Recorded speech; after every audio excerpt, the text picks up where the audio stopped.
The Kerrang level crossing tragedy just 10 weeks ago showed the horrendous consequences of a collision between a train and a truck. 11 people died and 14 were injured in that one crash alone.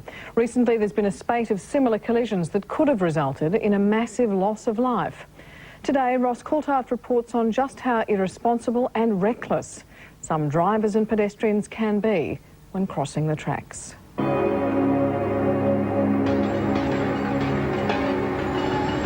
A level crossing in an Australian city. We're outside a major oil refinery where, despite numerous warnings, drivers are routinely speeding through red warning lights and bells in front of oncoming trains. This train carries dozens of massive fuel tanks. Any collision could be disastrous, and we see stupidity like this happen here time and time again.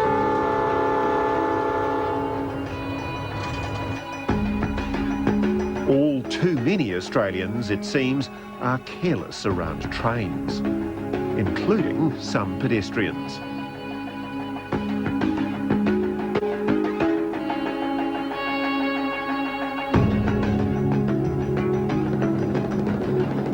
In June, one of the worst train disasters in Australian history. 11 train passengers died when a truck collided with their train at Kerrang in northern Victoria. And just 2 weeks ago, the third serious incident in 5 years involving the Ghan passenger train. Each incident has involved collisions with heavy vehicles, fuelling rising concerns about level crossing safety. The potential for a catastrophic accident, a very large, heavy, goods vehicle running into the side of a passenger train, you could have hundreds die, and we do not want that to occur. As you'll see today, there's a fear the recent spate of level crossing smashes will only get worse with the growing numbers of heavy trucks on our roads. The facts of life are that the number of trucks that are involved in railway level crossing smashes have grown dramatically in the last 10-20 years, and that trend will increase. It's early morning at Melbourne's Southern Cross station. Locomotive drivers Stuart Keating and Daniel Seymour clock on to take hundreds of passengers on the first leg of the Overland Express to Adelaide. Roger, Pat, on the move, mate. We're coming along for the ride today to see for ourselves what train drivers see every day. Just minutes along the track, this car ignores the warning lights and scoots across in front of our train. So they went straight through them? Yep.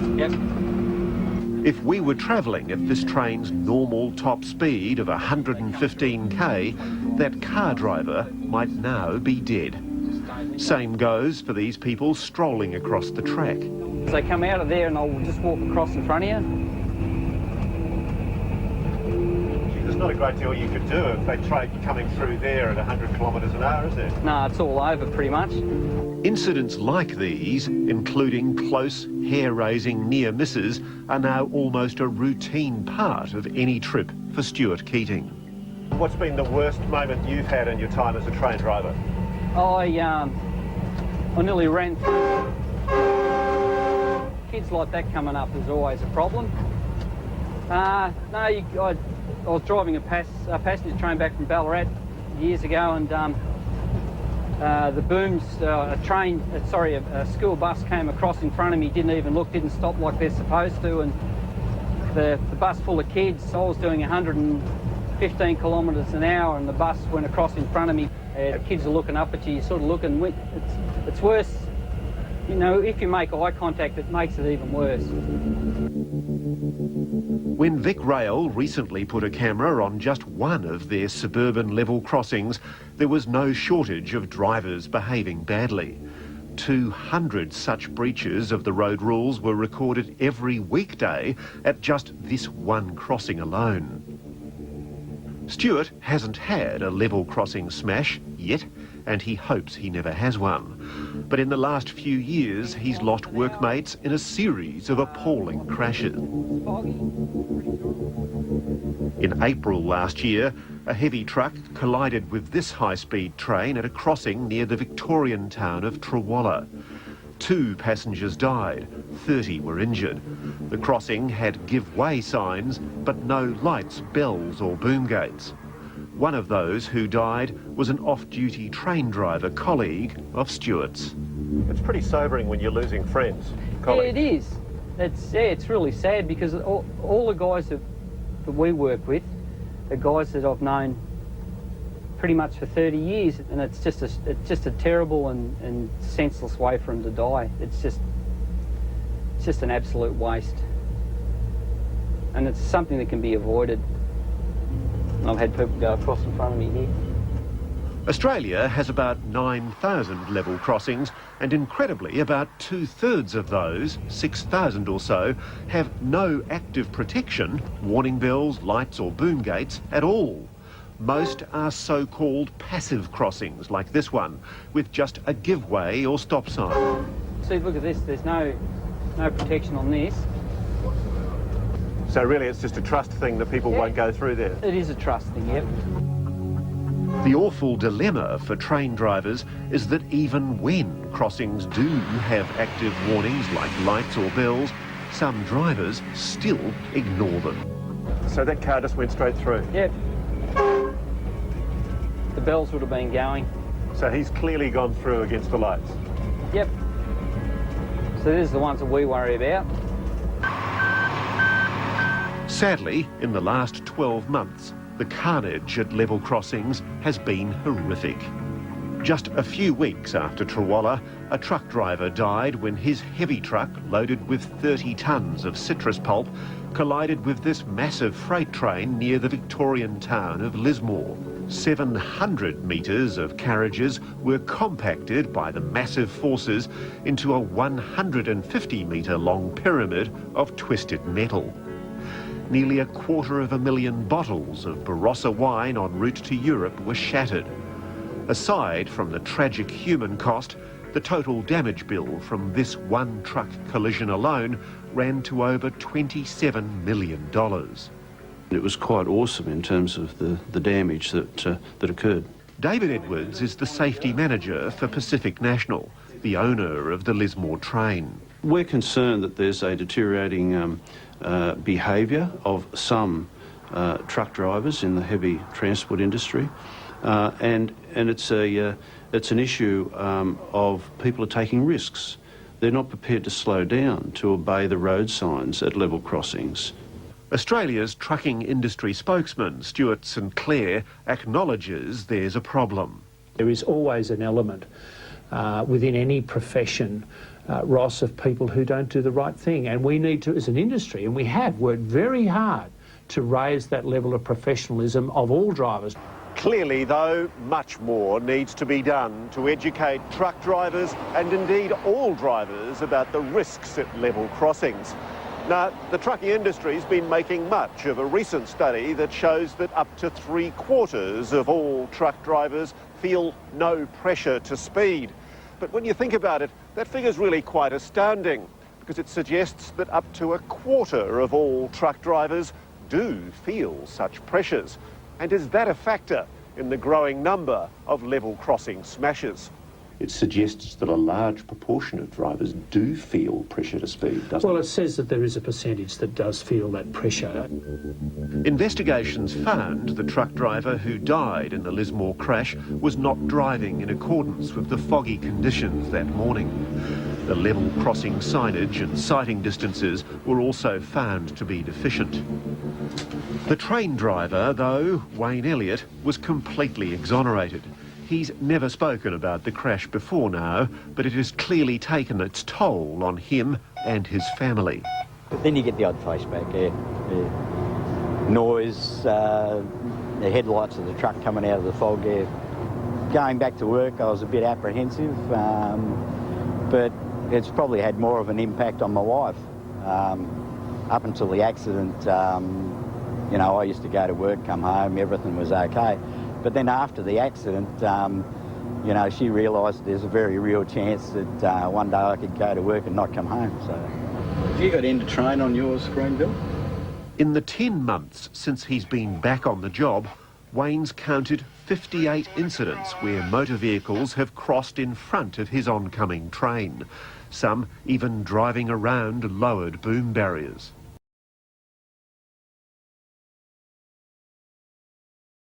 They drive around the end of them. I've had that happen on 3 occasions. People are still willing to take that risk. What weighs on Wayne Elliott's mind still is that he could just as easily have been driving a passenger train that morning at Lismore, and what might have been. If it had been a passenger train, it would have been an absolute disaster. It would have been catastrophic. Fortunately, it wasn't a passenger train, but if it had been, it would have been terrible. Then came Kerrang. Just 10 weeks ago, the Victorian country town became notorious as the scene of one of Australia's worst ever rail accidents. 11 passengers on this train died and 14 more were injured when a heavy truck hit the side of their carriage, ripping it open. Investigations into why this crash happened are still continuing. The truck driver is to face trial for culpable driving. In the wake of Kerrang, the Victorian government has announced a massive upgrading of key level crossings with advanced warning signs and rumble strips. But Kerrang's level crossing already had warning lights and bells, visible from 1 kilometre across the flat farmland. It's interesting, the amount of incidents where people go, where the most deaths occur, is more than where there are all those boom gates flashing lights. So that's not really, and they occur in daylight, in fair weather conditions. With truckies spending well over $500,000 on a new rig these days, most carrying on-board UHF radios, there's a view that rail and road operators should work with government to find a much safer technological solution than just warning signs and lights. We see that in the M5 in Sydney, when you go into the tunnel, the car radio is being overtaken by announcements that are made on through the PA system. What a great idea. So why don't we have those kind of transponders communicating between trucks and trains? Well, I can't give you the answer to that. I really just don't know. What we are still using is our historical legacy of protection against motor cars, when today the major problem is the truck.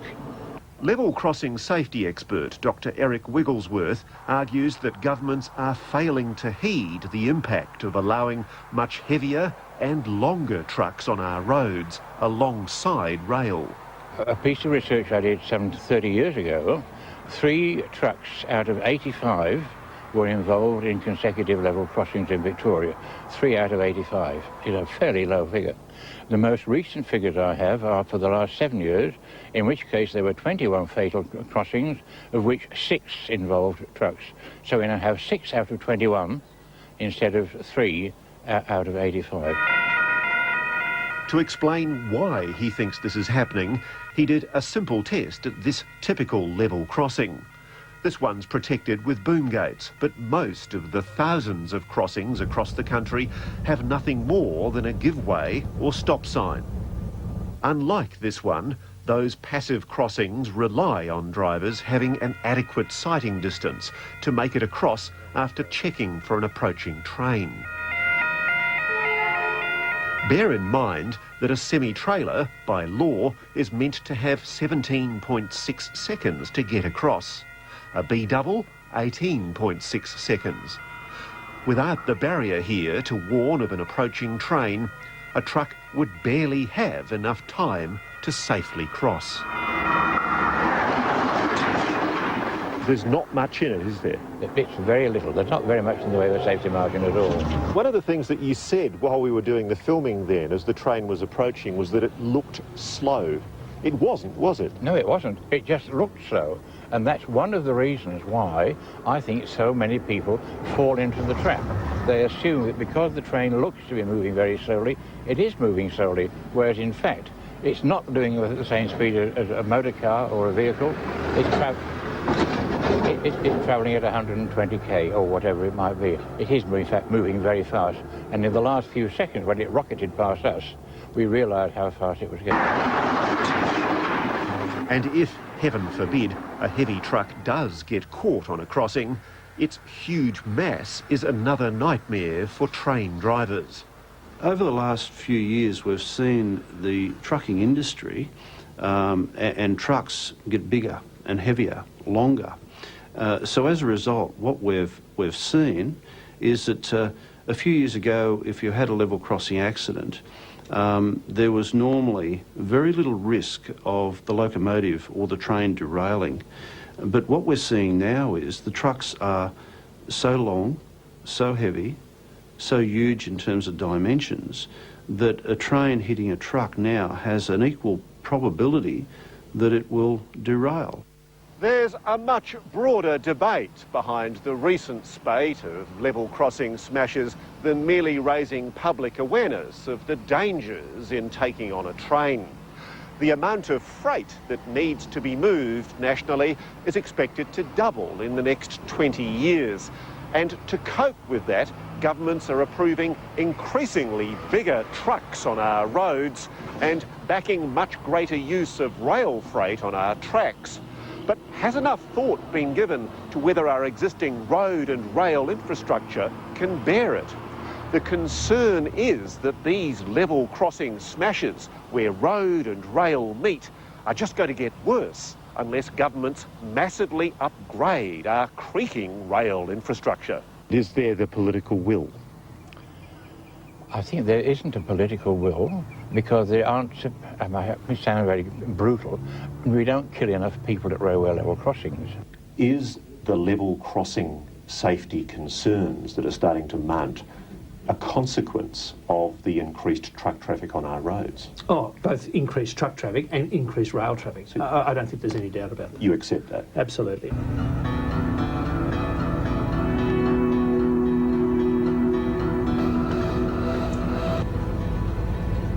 We're riding a massive freight train this trip with driver Roger Farrer from Adelaide to Port Augusta. He knows the track here like the back of his hand, and he mentions a black spot level crossing at Two Wells. There's quite a few places where feed trucks from piggeries and dairies and that cross the track and they're double and your road's that close. So You're kidding? And so by the time they stop, the trailer's still on the track. And do they get hit? No, no one's hit one yet, but there's, you know, as you say, it's been a bit close sometimes. Just over a week after we pass through, the Ghan passenger train collides with a truck here at Two Wells. The truck driver and 3 train passengers are injured, but mercifully no one is killed. Sobering though to see the front of the Ghan locomotive back in the yard, the force of the impact obvious. And as train driver Roger Farrer demonstrates, even if he sees a vehicle on a crossing ahead, there's little he can do about it.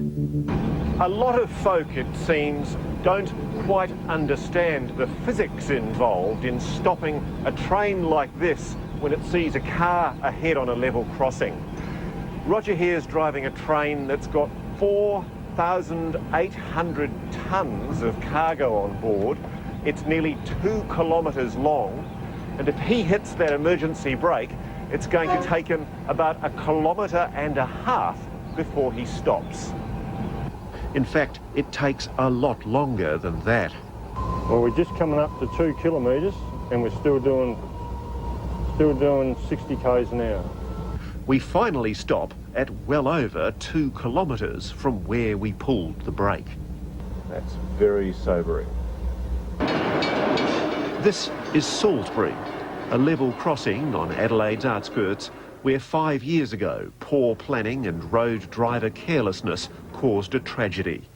Just after school ended, a passenger train collided with a car and bus at this level crossing. 4 people died and 26 were injured. No blame was pointed at the train driver. But half a decade on, that driver, Graham Parslow, is still traumatised by the awful events of that day. It was an event that was going to happen. It didn't matter what my mate and I did. It was just blow the horn, put on the emergency brakes, put the brakes into emergency and just sit back and wait for the accident to happen. And it'd be a pretty terrible death, I think, getting hit by us, I think. being dragged for 1 or 2 k's waiting for us to stop. Graham's an exemplary train driver, but in his time driving, he's been involved in 8 major level crossing accidents, 3 major ones with trucks and buses. They always say that, you know, it's not your fault, you know, there's nothing you can do, but the problem is that it happened. What distresses drivers like Graham is that tragic accidents like Salisbury and Kerrang were entirely avoidable. And no matter how safe a driver he is, it's only a matter of time before the next one. That story reported by Ross Coulthard.